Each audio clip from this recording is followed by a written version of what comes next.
Golden Radio Hour.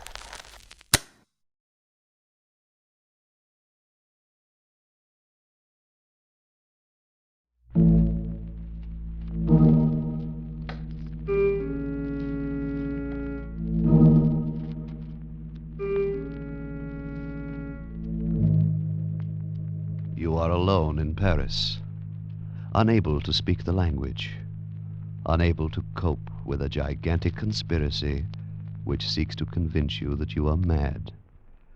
And you know you are the victim of a plot from which there is no escape.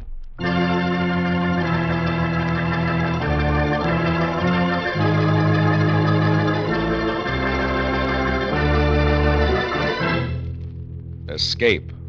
Produced and today written by William N. Robeson and carefully contrived to free you from the four walls of today for a half hour of high adventure.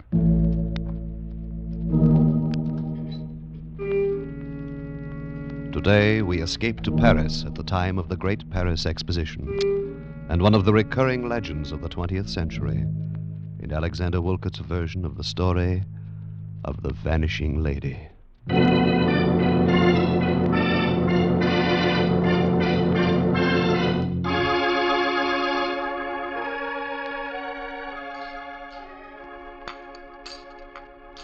Another cup of tea, Bruce? No, thank you, my dear. I'll just light up my pipe now and have a look at the Evening Standard. I'd like another, please, Mother. All right, Alice. Only one sugar, dear. We must watch our figures, you know. Oh, what nonsense. A growing girl like Alice needs plenty of sugar. See, Mother, Daddy approves. Perhaps. But Mother is still boss. Yes, Mother. There's a dear. Mother, Yes, dear. I've been thinking. Yes, dear. I've been thinking about my grandparents. Oh. I know all about Daddy's parents. How Grandfather Stanley commanded a dreadnought at the Battle of Jutland. It was not a dreadnought, Alice. It was a heavy cruiser. Yes, heavy cruiser. He got the VC, and how Grandmother Stanley was a volunteer nurse at Westerl Arch when the Zeppelins came over. And I know about your father, too, and how he died in India from his wounds and how gallant he was at the Khyber Pass. But, Mother, Yes, dear. you've never told me anything about Grandmother Winship. Haven't I? No, and I'd like to know something. Bruce. The child's 16. I think it's time she knew. But, Bruce, And you'd probably feel better to get it off your chest. What, Mother? What is it? well, my dear, I've never talked about your grandmother because I've always half believed that someday, somehow, she'd come down our garden walk and, I know it sounds silly, and explain where she's been for the last 20 years. Why? What happened to her? I don't know, and I don't suppose I ever will. Cynthia, darling, if it's going to upset No, you... Bruce, you're quite right. It would be best to get it off my chest, as you put it. As you know, Alice, I was born and brought up in India. And I was about your age when my father was killed in the Khyber campaign. Mother decided to leave India for good and return to her old home in Warwickshire. However, since it was necessary for her to go to Paris to attend to some details of my father's estate, she decided we should leave the P&O boat in Marseille and proceed by train. You may imagine the timidity with which we two unescorted ladies traveled across France, without the slightest knowledge of the language, and without indeed assurance we could find a hotel room in Paris, though we had telegraphed for reservations from Marseille. You see, dear, the Great Paris Exposition had just opened, and the city was jammed with visitors from all over the world. You may imagine our relief when we arrived at the Grand Hotel Universel and heard the clerk speak in quite understandable English. Mademoiselle Winship, welcome, welcome. You will please to sign the register here and here. You have our reservation. Oh, indeed, yes. Oh, most fortunate, madame, that you telegraphed. I reserved for you the last room in the house. Oh, I'm so relieved. Here, Cynthia. You may as well learn now to sign a register for yourself. Oh, yes, Mamma. Where do I write? There in that line. Oh, yes, I see. Voila. You are fatigué from your journey, no? I shall have the boy show you to your rooms at once. Chasseur! Chasseur! Oui, monsieur. L'appartement 342 pour madame et mademoiselle Winship, tout de suite. Bien, monsieur. This is your baggage, madame? Yes, these 6. Là voilà le bagage. Il y a Cynthia. 6 pièces. Entendu. You'd best carry the little one with the medicine in it. Yes, Mama. Permettez-moi, mademoiselle. Thank you. I'll take that one. The little red one? Très bien. This way, ladies. Keep your eye on that porter, Cynthia. I don't trust this Frenchman. Oh, Mama. I don't think he'll make off with our things. Oh, here's the lift. Troisième étage. Troisième. Oh, I do wish we could have gone straight on to Southampton. But you'd only have had to come back across the channel to see the solicitor, Mama. We really save time this way. I wish we hadn't come to Paris at all. Such a sinister place. Oh, Mama. Voilà le troisième. This way, ladies, to the right. Attendez. C'est bien. 338, 343, 340... Oh, voilà. Entrez, ladies. Thank you. Oh, what a lovely big room. And look, Mama. French windows. Oh, and the park out there, and that square with the statues. on The it. ladies desire. No, thank you. Here. Merci. Oh, thank you, those ladies. beautiful, beautiful bridges. Oh, Mama, it's like something out of a book. Yes, my dear. That's the trouble with Paris. It's so attractive. But underneath it's evil. Oh, and Mama, the furniture, the gilt clock, and this lovely marble-top table. Oh, Mama, everything is so French. I'll be very glad to be on my way to where everything's English by this time tomorrow. Now, come away from that window and help me get into something comfortable. There's a dear. Yes, Mama, of course. I don't know when I've been so tired. I just can't seem to catch my... Mama. Mama, what's the matter? Mama. Mama, speak to me. Oh, here, I'll get you up into bed. There. Now let me loosen your corset. Here, Mama, here are the smelling salts. Breathe deeply, darling. Mama. The telephone. I've got to get a doctor. À votre service? Hello, operator. Will you please send a doctor up to room number... let me see. Number 342. Pardon? Qu'est-ce que mademoiselle désire? Will you please send a doctor to room number 342? Je ne comprends pas. Qu'est-ce que A mademoiselle doctor, désire? a doctor, please. Ah, oui, un docteur. Oui, mademoiselle, tout de suite. While I waited for the doctor, I did everything I could think of to bring my mother back to consciousness. I massaged her fingers and toes. I put wet cloths on her forehead. I waved the smelling salts under her nose. But she lay silent and white and unmoving, like one dead. Only the quick, shallow movement of her breast assured me she was not. And all the time another anxiety possessed me. What if this doctor could not speak English? How should I tell him the circumstances of Mother's unexpected fainting? How should I understand his instructions for treatment? I'm sure it was not long, although it seemed like an eternity before he arrived, accompanied by the manager of the hotel. And to my great relief, they both spoke English. The doctor felt Mother's pulse, took her temperature, and did the usual things that doctors do. And then he turned to the tail-coated hotel manager. La jeune femme parle-t-elle français? Pas un mot. Vous en êtes sûr? Tout à fait. Alors, je peux parler à mon aise. Monsieur, ceci, c'est une affaire très sérieuse. N'ayez pas l'air alarmé lorsque je vous mets au courant. Cette femme est atteinte de la peste. La peste? Elle n'a qu'une heure à vivre. Je n'ai pas besoin de vous dire que si ceci se connaît, votre hôtel perdra tous ses clients. Mais mon Dieu, et pas seulement While they talked in this language I couldn't understand, I looked from one face to the other, trying to read from their expressions how serious my mother's illness was. But they were as casual as though they were ordering dinner. And finally I could stand it no longer. Oh, you must tell me. What is the matter with her? Mademoiselle, your mother is ill, yes. Seriously ill. It is a collapse, due perhaps to the strain of traveling. However, a week or two of absolute rest will work A week wonders. or two? Well, we were to go on to England tomorrow. That would be out of the question, mademoiselle. She cannot be moved for at least several days. Right now, she must have complete rest. The next 24 hours will be critical. Oh, Mama. Poor Mama. No, mademoiselle, you must not break down, too. I need your help. Yes, Doctor. Immediately, I need some medicine. Will you fetch it for me?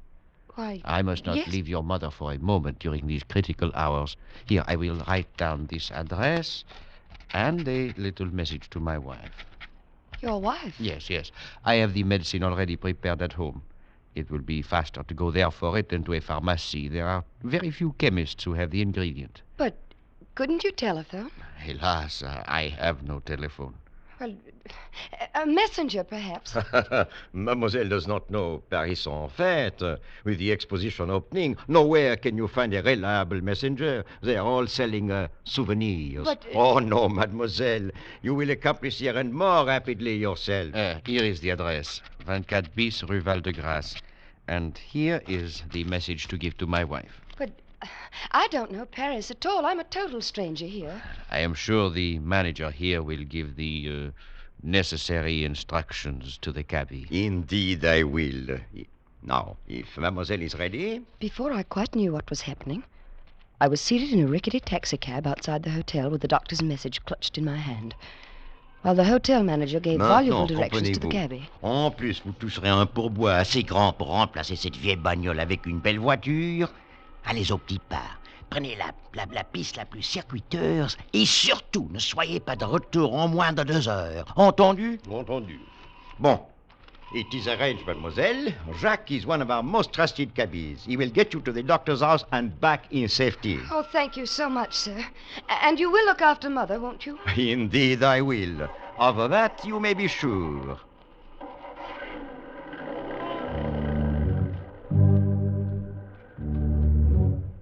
When we left the hotel, we crossed a huge square with statues around it and turned into a wide avenue which led up a gentle incline, at the top of which was a huge arch.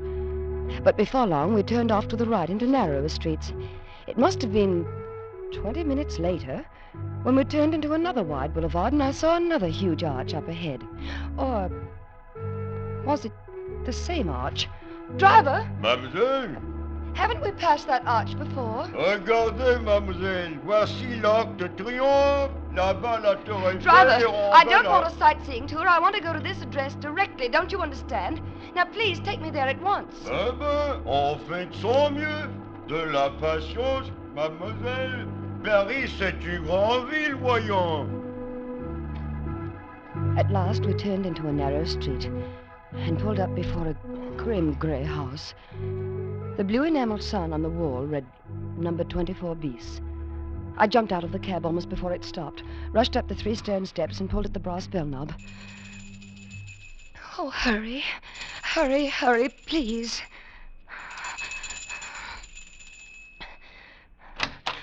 Oui? Oh, the doctor sent me for some medicine. Here, read this, please. Retenez cette jeune femme aussi longtemps possible. C'est de la plus grande importance pour l'avenir de Paris et même de la France. Oh! Entrez, mademoiselle. Thank you. Quand vous ne pouvez plus la faire attendre, donnez-lui une bouteille de pastilles. The doctor's wife stood there reading and rereading the note as though she didn't understand it. And until I thought I would scream. Please, please hurry. Get me the medicine. It's my mother. She may be dying. I must get back to her. Please hurry. Asseyez-vous. She pointed to a chair. Attendez. And slowly walked down the hall and closed the door behind her. I waited and waited. And I wondered. Wondered about the time the taxi had taken to get here. About that arch that looked so familiar. And I was torn by the 100 nameless anxieties that torture you when your nearest and dearest is ill. And then I heard something that froze my blood. A telephone. A telephone clearly ringing somewhere in the house. But the doctor had said he had no telephone. That was the reason I must come all this way for the medicine. Oh, no, it couldn't be in this house. It must be next door or across the street. Of course, that's where the sound was coming from. Allô? But no. It was the voice of the doctor's wife answering the phone. Oh, no. No, what monstrous plot was this? I felt my scalp crawl with terror. My brain pounded and my head felt as though it would burst. I wanted to scream, to run out of this awful house, to run all the way across Paris to the bedside of my mother. Voilà, mademoiselle. Oh, thank you. Thank you. Au revoir, mademoiselle. Now, driver, please, please, in the name of your own mother, hurry back to the hotel as fast as possible, please. Ben oui. On fait de son mieux, mademoiselle. Roulons.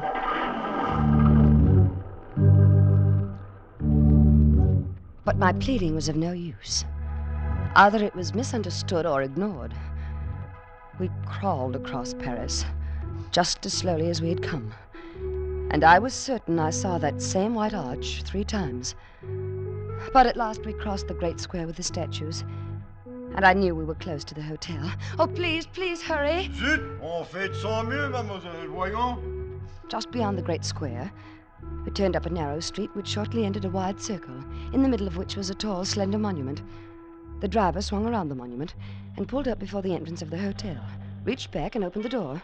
Nous voilà, mademoiselle. I jumped out of the cab. And then I saw the sign over the entrance. It said, Hotel Ritz. Driver? Driver, you've taken me to the wrong hotel. I'm staying at the Grand Hotel Universal. Mais non, mademoiselle, je vous ai pris au Ritz. Et je vous dépose au Ritz. No, I don't understand what you're saying, but will you please take me to the Grand Hotel Universal? C'est ici que je vous ai pris en charge et c'est ici que je vous Oh, dépose. you stupid man, can't you understand? My mother is sick. You've taken more than 2 hours to get me to the doctor's house and back. Can't you understand? My mother is sick, perhaps dying. Les affaires de mademoiselle ne me regardent pas. Donc, si mademoiselle Roland n'a ma I looked around me. A small group of passers-by had stopped and were listening curiously to the argument. And then they joined in, taking sides. Everywhere I looked were foreign faces. Strangers, enemies. And then, shouldering through the crowd, I saw a bare-headed young man in tweeds, with a pipe clamped in his teeth. And before he had a chance to speak, I knew help had come. I say, having some trouble. Oh, thank heavens, you're English. Right you are. Now, what seems to be the matter? I told him as rapidly as I could, and he paid the mulish cabbie. He popped me into another cab. 5 minutes later, we walked up into the lobby of the Grand Hotel Universal. The manager was behind the desk. My mother, is she all right? I beg your pardon, mademoiselle. My mother, Mrs. Winship in 342, is she all right? There is no Madame Winship in 3242. What? 342 is occupied by Monsieur Auguste Noailles, a permanent guest. But don't you remember me? I'm Cynthia Winship. 2 hours ago, you put me into a taxi to go to the doctor's house for some medicine for my mother. I am afraid that mademoiselle is mistaken. I have never seen her before in my life. Well, look here, what is this? No, listen, I swear to you. It's just as I say. We signed the register less than 3 hours ago. We got in on the train from Marseille. Well, let's have a look at the register. Yes. I'll show you I'm in 342. Where is the register? It is there, mademoiselle. You may see it for yourself. See today's date. 14 guests registered, but I do not see any mademoiselle or Madame Winship. Do you? No. What have you done with my mother? Please, what have you done with my mother? I mademoiselle, demand you if answer you me please, this minute. Mademoiselle, What have you done with... I should not like to ask you to leave. Miss Winship, please. We get to the bottom of this. Perhaps mademoiselle is mistaken. Perhaps she is registered at some other hotel. No. This is the hotel. The Grand Universal. You were standing there when we arrived. You handed my mother the pen with which she registered. You came to the door with a doctor. You put me in a taxi. But I assure you, mademoiselle, these are fantastic. Wait a minute. Your fantasies of yours, that is all. bellboy there. He carried our baggage. He'll remember. Garçon. Oui, monsieur. Vous vous souvenez d'avoir porté le bagage de madame au numéro 342 cet après-midi? Non, monsieur. There were 6 pieces, don't you remember? You wanted to take them all, and I insisted on carrying the little jewel case. It was a little red one. Oh, non, mademoiselle. C'est la première fois de ma vie que je vois mademoiselle. He says he never saw you in his life before. But this is monstrous. It's impossible. My mother is somewhere in this hotel. What have you done with her? What have you done with her?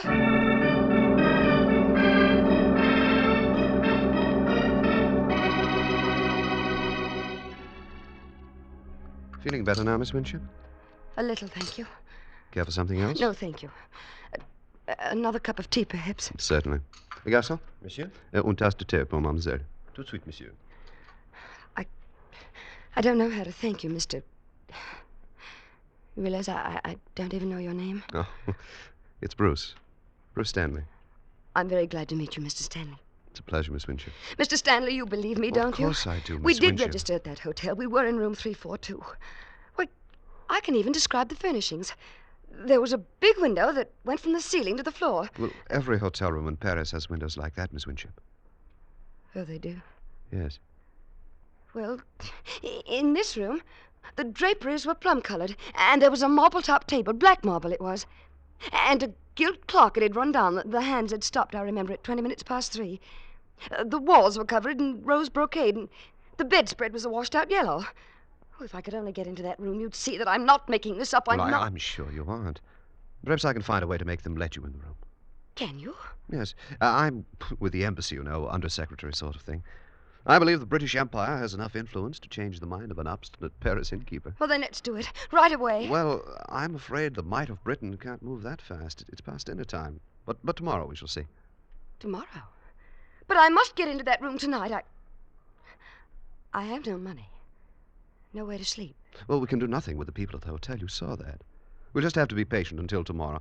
I'm sure I can find a room for you tonight in a pension near the embassy. You're so very kind. How can I ever thank you, Mr. Stanley? Well, you might begin by calling me Bruce. Thank you, Bruce. Thank you, Cynthia. Oh. What is it? I just thought of something. The doctor. The doctor? Yes, the one the hotel manager brought in to look after Mother. I still have his address somewhere here in my purse.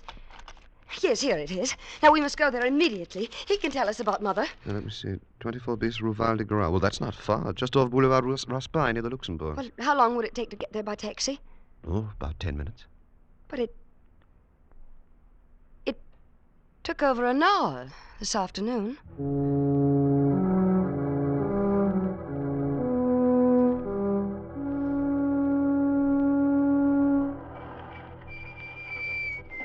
Voilà, monsieur. 24 bis, Rue Val de Grâce. Well, here we are. Yes, this is the place. Attendez, mon vieux. Ah, très bien, monsieur. The house is dark. Well, it's quite late. Well, I don't care. We've got to find out tonight.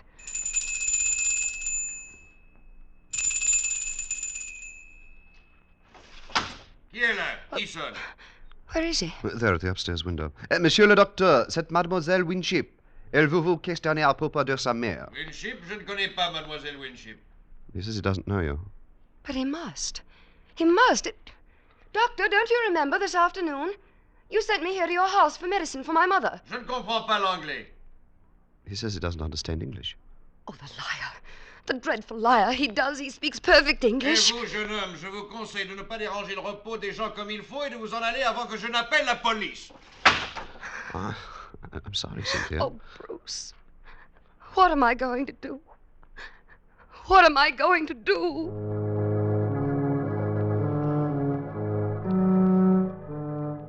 If it hadn't been for Bruce, I'm certain I should have gone out of my mind.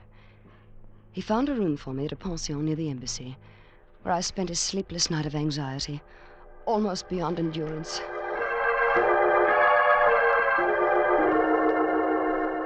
Bruce called for me at 10:30 the next morning and took me back to the hotel. To my surprise, the attitude of the manager had changed completely.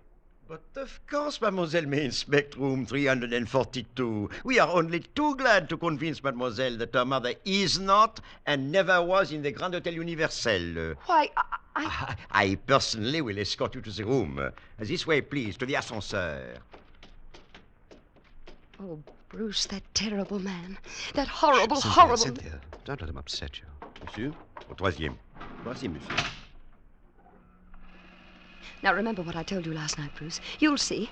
Plum-colored draperies, black marble-top table, rose walls, and a gilt clock with hands stopped at 20 minutes past 3. You'll see. Yes, Cynthia.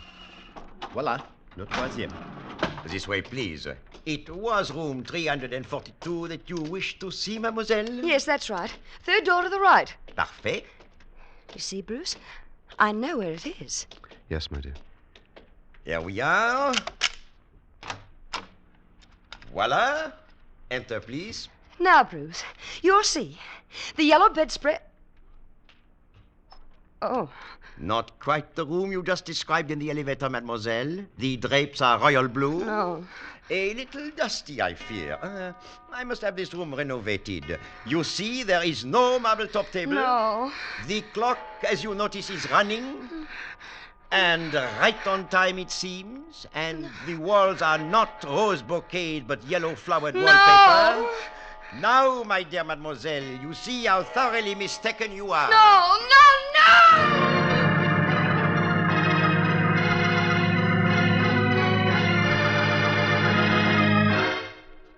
They had tried to make me think I was mad.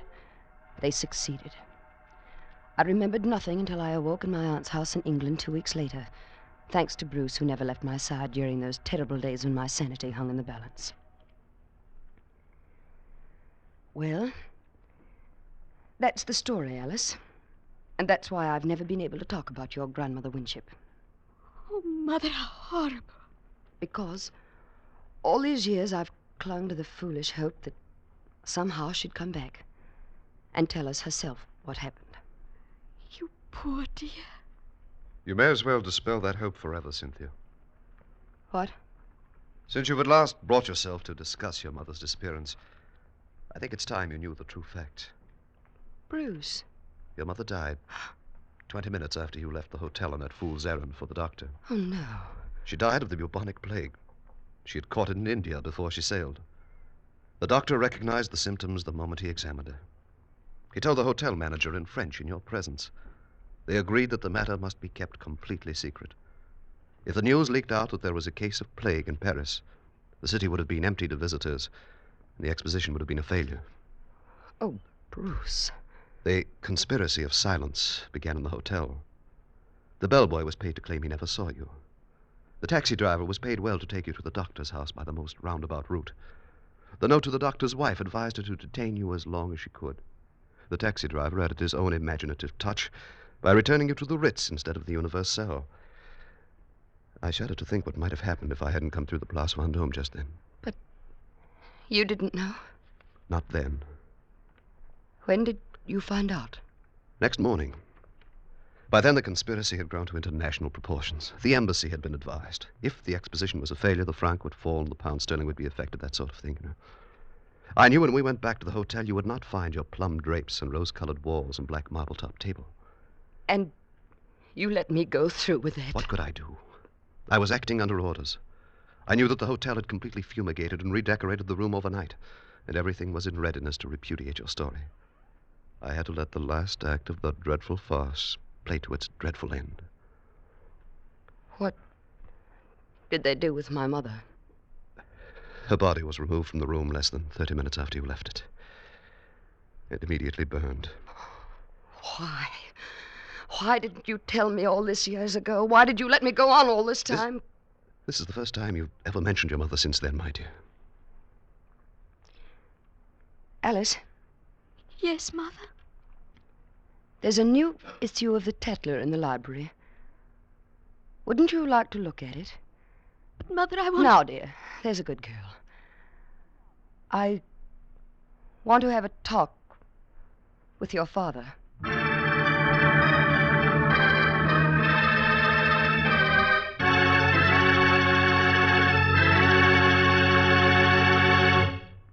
Escape, produced by William N. Robeson and directed by Norman MacDonald, has brought you The Vanishing Lady by Alexander Woollcott, freely adapted for radio by Mr. Robeson. The part of Cynthia was played by Joan Banks. Bruce was played by Hy Averback. The hotel manager and driver by Ramsey Hill. Musical score was conceived by Cy Fewer with Eddie Dunstetter at the console. Next week... You are deathly afraid of snakes. And between you and a fortune, between you and escape, you're on the white jaws of a deadly cottonmouth.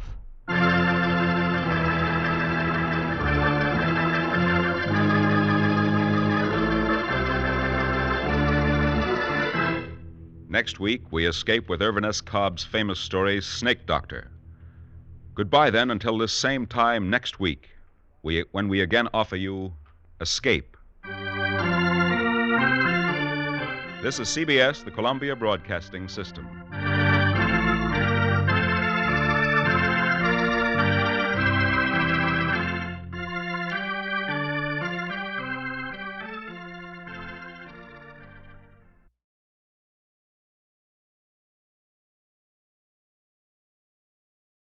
The Adventures of Christopher Wells program, formerly scheduled at this time, is now broadcast at a new time on Tuesday evenings.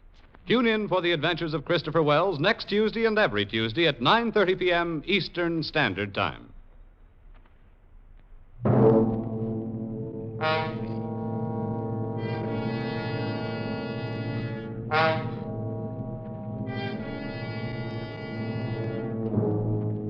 You were standing at the doorway of a cabin on Cashier Creek. Up on the ridge, the bloodhounds have caught your scent. And between you and a fortune, between you and escape, yawn the white jaws of a deadly cottonmouth.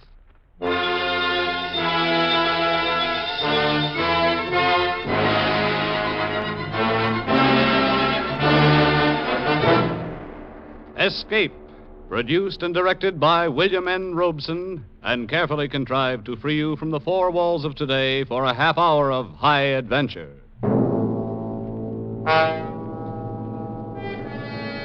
Tonight we escape to the worn-out acres of a poor white trash farmer somewhere in the southern mountains.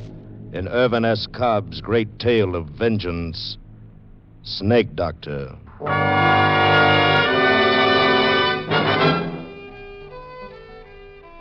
This story is about snakes and two men. One man was afraid of snakes and the other wasn't. The one who wasn't was known along Cashier Creek as Snake Doctor. His cabin was near the creek bottom land where there's a powerful lot of cottonmouths. And he earned his meager living by rendering down their soft fats, bottling the oil, and selling it. For everyone knew there was no remedy for rheumatism like snake oil. Snake Doctor was harmless enough, but there were folks who honestly believed that he was a colleague of Beelzebub just because he wasn't afraid of snakes. And that's not all they believed about him.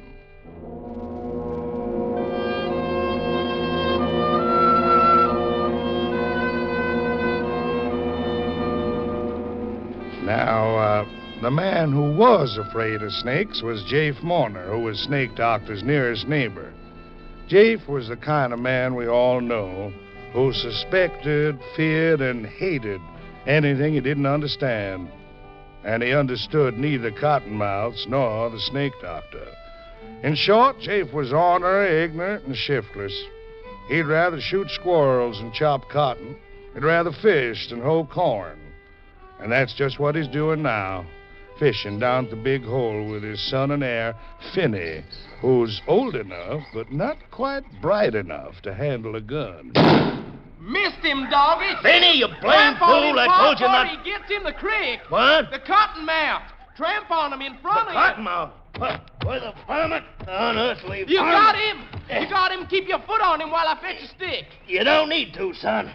Yeah, he's dead. Now, come here. How'd you hit anything of that rifle, Pa?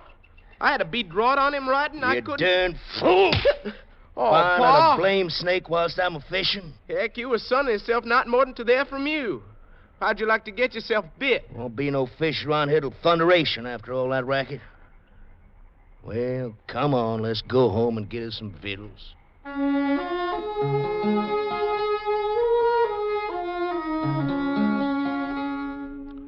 Jafe Mourner tossed his bait can into the creek and threw a stick after it. He stood there watching the stick drift slowly toward the Big Hole, where the creek widened behind a jam of driftwood. Jake watched as the eddy caught the stick and sucked it beneath the dam. Jafe was curious. He moved downstream a rod or two and waited, watching the water boil up from under the driftwood. But the stick didn't come up. That was strange. Must have caught under there in a tangle of water-soaked and sunken logs. Probably it'd stay there for months. Maybe stay there always. Jafe considered this, and an idea began to form in his slow mind as he and Finney started home. Hey, Pa, how much oil you reckons in this one? Pa? Pa? What you jawing about, son? This old cottonmouth. How much oil Throw do you it down. Throw it down? Why? Throw it down, like I say. I'll make you wish... Pa, I was aiming on rendering the old cottonmouth's fat like the Snake Doctor does. Maybe sell it and make myself some money. I don't like the squirming things around me. But it's dead. Leave it where it dropped. Now, come on home. You scared on cottonmouths, Pa? I know better than to get myself bit by 'em. Tip Bailey knowed a fella got himself bit once, and there wasn't a drop of liquor for miles. So he goes to work and cuts open a live chicken and Puts it by his leg where the bite was, and fella lived, too. Yeah. Reckon Mr. Rives ever gets himself bit, Pa? Handling cottonmouths like he does? Who? Mr. Rives. Who? Mr. Rives. That's old Snake Doctor's real name. Ma says I oughtn't to call him Snake Doctor. Never mind what your ma says. Nobody in my family's calling no snake-loving scum Mr. Rives. Heck, that's what I say. We'll see what you do. Sure, Pa. You know, I could have made myself some money rending that cottonmouth's fat down into oil. How much you reckon old Snake Doctor makes out in the oil he sells? I don't know. Tip Bailey says old Snake Doctor's got more than $1,000 hid away somewheres in his cabin. More than that, most likely. Cussed old miser don't spend nothing. Ain't got nothing save that old rack-up-bones mare. Tip Bailey says whenever old Snake Doctor sets foot out in his place, he's got the granddaddy of all cottonmouths that he leaves out in the cabin to stand guard on his money. Tip Bailey says he seen old Snake Doctor put him in his pocket.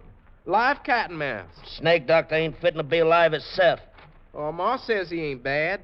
Says he don't mean nobody harm. Your ma better be careful who she's associating with. She says he don't have good sense. Had the fever too much, he says. You ever been in the Snake Doctor's cabin, Pa? I don't have nothing more than I have to do with that snake-loving hoodoo. Tip Bailey says he bet wouldn't be no task at all for some no-good poke around in the Snake Doctor's shack and find all the money and make off with it. Oh, this blame son done near rendering me down. Look at my head, full of sweat, Pa. Here, look it. See? Done near gourd full of sweat come off me. Why you turn down that way, Pa? It's come on noon. Dinner be most ready. I'm gonna tell the snake-loving hoodoo that there's some of them cottonmouths on the creek side of our deadening. Oh, heck, he knows that. I'm gonna tell him he's got my leave to catch him. You don't need to come along if you don't want it. Well, if you're going over to his place, I'd kind of like to see it my own self.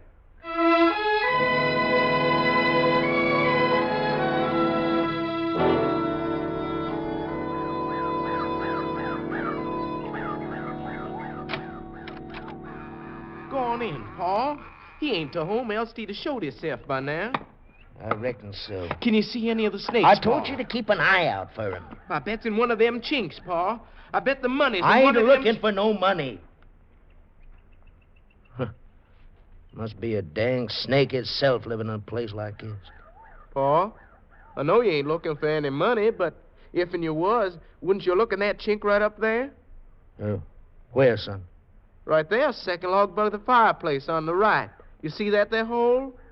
Yeah. I reckon I would look up there. Well, since we're here. Might as well see for myself. Oh, I wouldn't be a mite surprised if old Snake Doctor... Pa. Huh? Somebody's out on the porch. It's a Snake Doctor. You're looking for something, Jafe Morner? Yeah, I was looking for you. I want you. Yeah. Look here, you old hoodoo. What's the idea of sneaking up on folks who took the trouble to come all the way down here to do you a favor?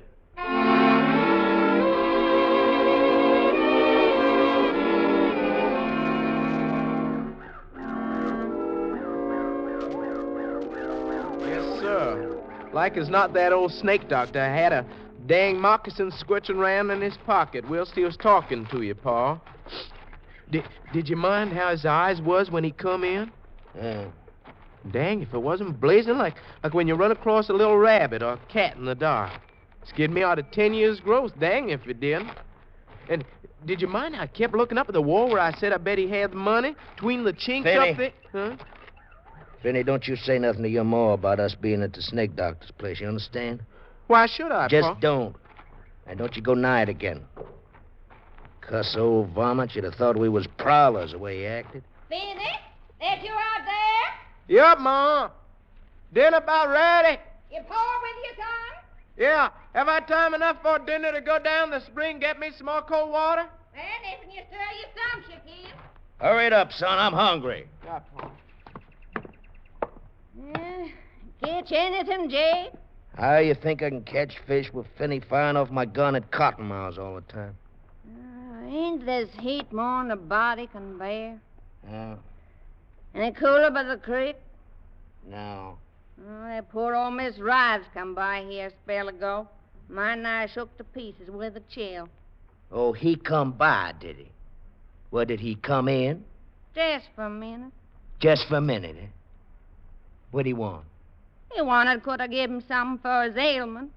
He just about could drag one sour foot for the other. Barely could make it up here from his place. I reckon he must be down in bed with the fever by now. I could tell by the touch it was rising in him when he left here and started back home again. I gave him a dose out in our butler's Aga drops. I would have given him a little smidgen of liquor. Oh, you would, huh? Oh, please don't, Jafe. Don't want me. Poor old Miss Rives. Mr. Rives. Mr. Rives. How many times I gotta tell you that the old hoodoo's name is Snake Doctor? He don't mean nobody no harm. Him that'd skin a louse for its hide and tallow, and you calling him Mr. Rives. You'll be calling him Honey and Sugar next. Well, without I learn you better. Please, James, please. Paid names, huh? Tell by the tatch, could you? Well, I aim to learn. What's his name now? Well, what's your poor Mr. Rives' name now? Snake Doctor.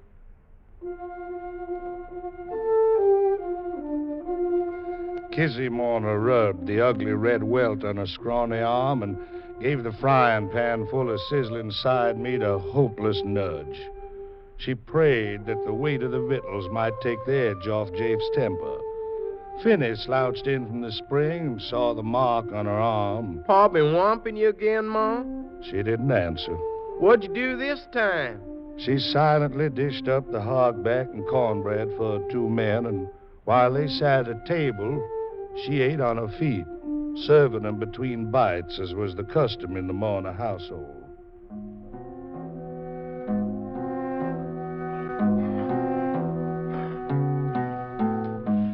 After dinner, Finney stretched out under the chinaberry tree, and Kizzy sat on the porch fanning herself and dipping snuff with a peach twig, scouring it back and forth on her gums. Jafe took his ease on the floor of the back room, but he didn't sleep. One thing he'd seen that day, and another thing he'd heard. He was adding them together. That stick that had disappeared under the log jam, and the Snake Doctor's money. It was 4 o'clock before any of them stirred, and then Jafe spoke to his wife for the first time since noon. Where's that there vial of drinking liquor, Kizzy? By the window. You took it out in your pocket after you laid down. I ought to carry a vial of drinking liquor with me, Ma. I might get bit by an old moccasin as soon as Pa would. Well, you better not let me catch you. You find it, Jay? I just remembered I won't be needing to tote no spirits along with me while I'm going. I wouldn't take no chance, Jay. Just one cottonmouth bite. Cottonmouths all down the slashes, else along a creek. Well, I'll be this evening's up on Bailey's Ridge in the high ground. You fixing to go shooting? I aim to gun me a chance of young squirrels between now and dusk time. Reckon I'll come along, Pa. You're staying here, son. Oh, dang it. Be steaming in the place when the rain comes down. Pa, you might be needing me. You stay here. Oh, Pa. And Kizzy set me up a snack of cold supper on the shelf. Likely I won't get back till it's plumb dark.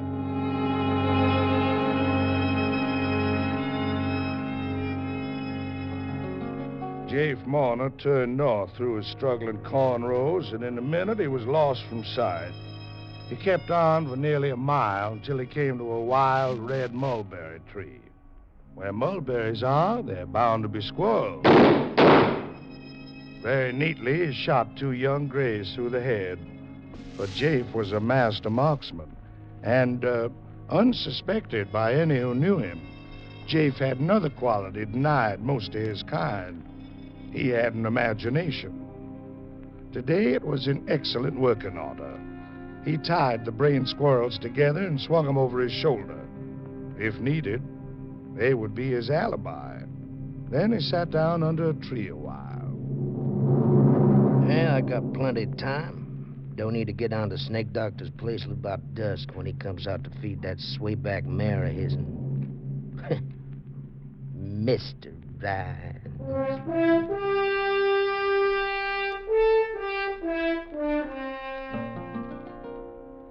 He sat out 2 brisk thunder showers and the intervals between them. Then he started off in a wide arc down Bailey's Branch along the skirts of Little Cypress Slash to the sunken flats edging Cashier Creek. Took more than an hour careful traveling before he came to his destination, a screen of haw bushes, less than 50 yards behind the Snake Doctor's cabin. No matter how ailing he is, he'll get up and come out to feed that rack-of-bones mare. Mr. Rhymes.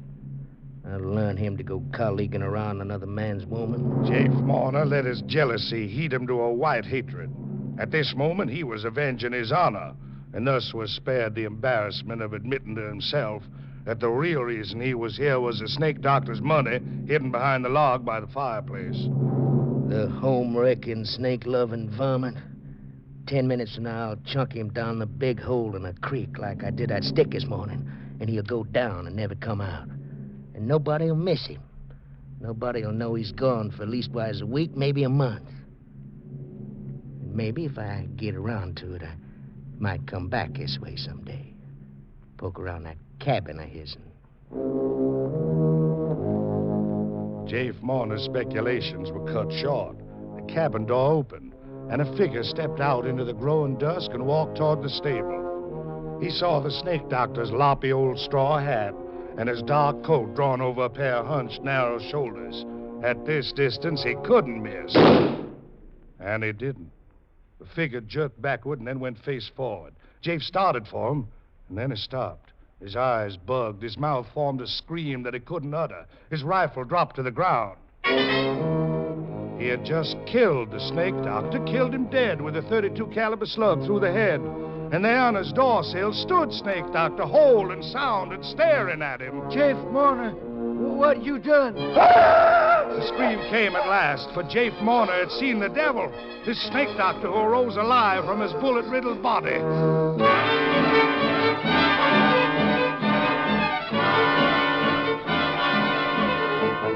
Jafe whirled and ran into the deep, darkening woods, whimpering like a whipped puppy as he tore through the brush. Escape. He must escape. He must get under the shelter of a sound roof, have the protection of 4 walls around him. So he ran and ran for hours.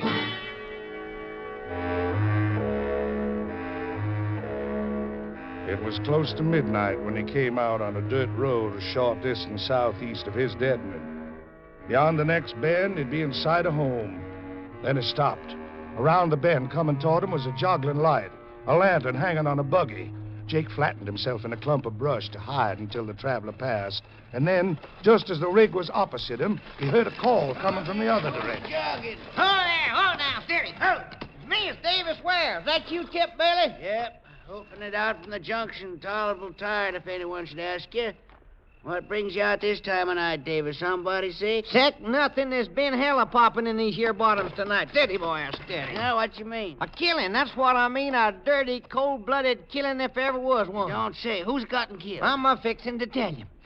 It happened just around dusk time at old Snake Doctor's place. Yeah? Was it him was killed? Now, just give me time now. Yeah? It seems like Snake Doctor's been a-chilling lately. Uh-huh. He's pretty bad off today. Yesterday. And so long about 5 o'clock, when the rain was a-lulling a little bit, why, Miss Kitty Warner, she footed it down from her place to his and fetching some physic with her. Had to play the hot victuals. Miss Warner's a mighty thoughty one for doing things for folk. Don't you want to hear this? Yeah, go ahead.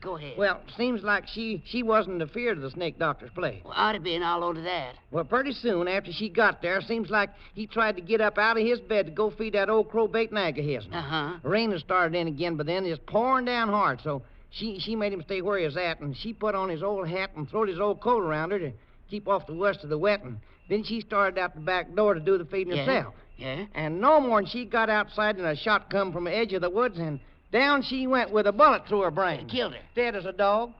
But who done it? Well, that low-flung husband of hers done it. That's who. He must have followed her down to Snake Doctor's and then just laid in wait for her. They certain 'twas him then. Why, sure thing. Snake Doctor jumped up when he heard the shot, and he catched a quick look at Jafe over the fence. He did. Yeah, there was a long streak on Kizzy's arm where he must have whooped her at during the day. Well, hanging's a sight too good for him to catch him. No, but they will. Some thinks that he's made for the slashes and hid out there. Tracks led off that way. Uh-huh. Oh, there'd be a line of men throwed all the way around Little Cypress before sunup. Sheriff got there yet? No, but he's due any minute with his pack of dogs. They telephoned in from Gallup Mills that he's on his way. That trail ought to lay good, ground being damp like it is. Sure should. Old Snake Doctor, he's crying on and raving around up at Warner's place that the Lord's going to strike the murder down his track. I'm putting my main confidence in them bloodhounds. On them first, and then maybe on a stout plow line and a limb of a tree. Yeah, it's more certain. Yeah, I'm just putting out from my place to fetch my oldest boy. I wouldn't want him to miss a lynching. There's a good side crowd up there already. I'll go up and join him. I got a pistol here on my hip pocket. Poor Miss Marner, she always was Kizzy, a good-hearted, she's hard-working... dead. I shot Kizzy. Did you hear something just there? Oh, I can't say I did. Probably a rabbit breaking through the brush. Hey, listen. Huh? Sheriff's a-coming. You can hear them hounds of his, and I got to hurry. Get up there, Bessie. I'll see you back tomorrow. Well, you sure will. Jafe didn't have time to waste mourning his dead wife.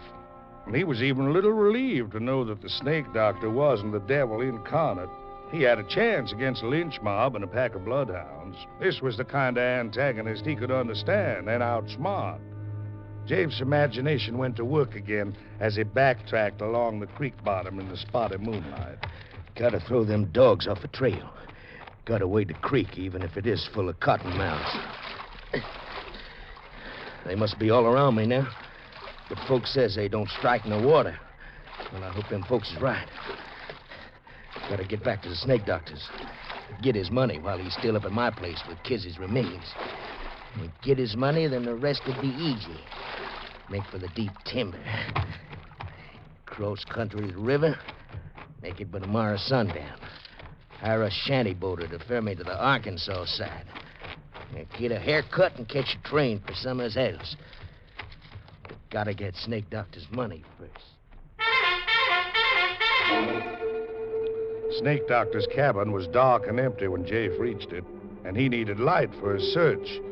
There were a few dull embers in the fireplace, and he threw on some kindling, but it didn't light. Very well, he knew where the chink was. He'd find it in the dark. He scrabbled at the logs, felt some bark give, felt the clay mortar crumble under his fingernails. Here it was, a hole big enough for a man's arm. He plunged his hand into it, touched something slick and smooth, and then something sharp plunged into his thumb. The fire flickered to life. Jafe yanked his hand out of the hole, saw two tiny bleeding punctures in his thumb. At the mouth of the hole stretched the wide-open jaws of a cottonmouth. It worked fast. He felt the pain leaping from his thumb to his hand, seeping up his arm. If he only had some liquor. If he had a fresh-killed chicken to slap on the wound. He had nothing. Then a sharp, horrible pain wrenched his heart, and a second. And there in the firelight, the huge cottonmouth poised in its crevice. Jafe leaped out of the shack and started blindly for the timber, staggered, stumbled, and pitched forward on his face. His open mouth full of weeds and muddy grass stems. The cramping fingers of his outstretched right hand almost touching a reddish-black smear on the wet, trampled grass. Good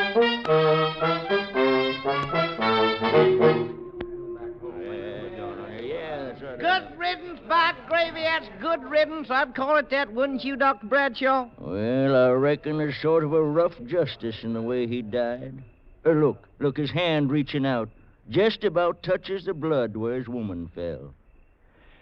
This has been quite a night, Davis. I've just examined the body of a man who appears to have been killed by snake bite. Killed good and quick, too, judging by the evidence. Well, Doc, ain't that the way a cottonmouth always does kill a man sudden like? I always heard tell that... Never mind what you heard. I'm going by the facts. I've been practicing medicine in this county for going on to 46 years.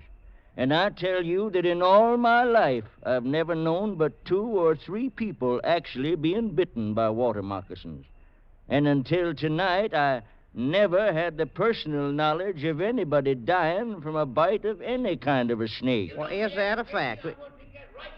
Hey, what's going on over there, Doc? That Mourner's boy kicking up the fuss? Yeah, he's a no good, just like his pa. What's the trouble, Tip? I'm gonna kill a snake that bitten my paw. Then I'm gonna give that old snake doctor a whooping for keeping a reptile in this place. Your pa got just what is his due, Finney. Snake doctor ain't to blame none. He's a hoodoo devil. Now, look-a here, boy.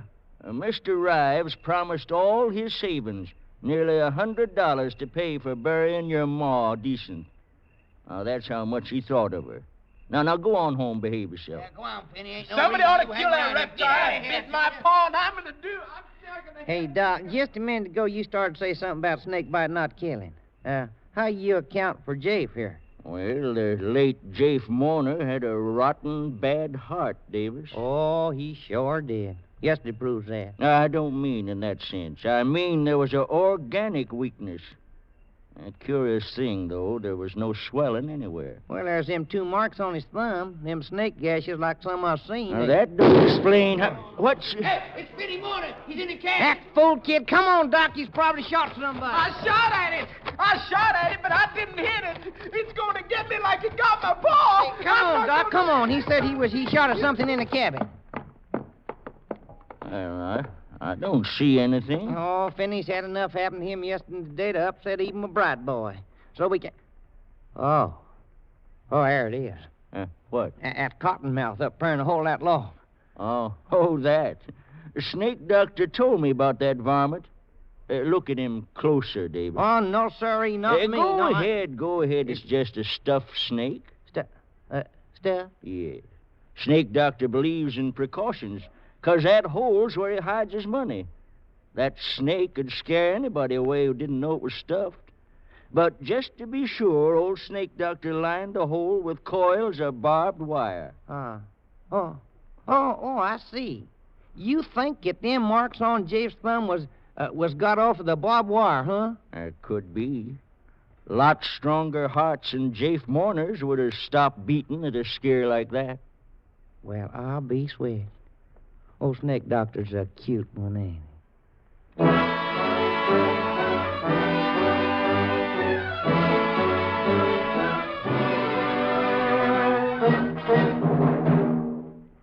Escape, produced and directed by William N. Robeson, has brought you Snake Doctor by Irvin S. Cobb, adapted for radio by Fred Howard, who also played Doc Bradshaw. With Bill Conrad as Jafe, Paul Frees as Finney, Ruth Parrott as Kizzy. Barton Yarborough played Davis, Louis Van Ruten played Snake Doctor and Tip Bailey. The original musical score was conceived and conducted by Cy Fuhrer. Next week... You are alone in a remote old world village inhabited by cat people, and you are desired by a beautiful cat girl who wants your soul.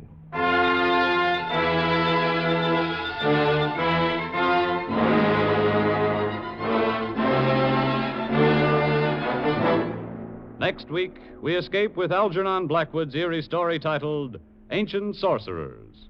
Good night, then, until the same time next week when we again offer you Escape.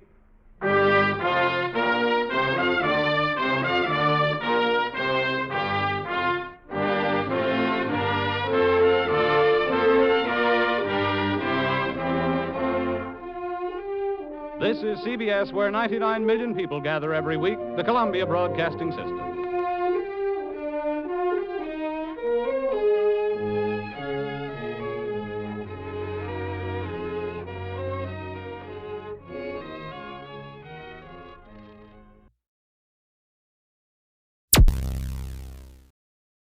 Thank you for listening.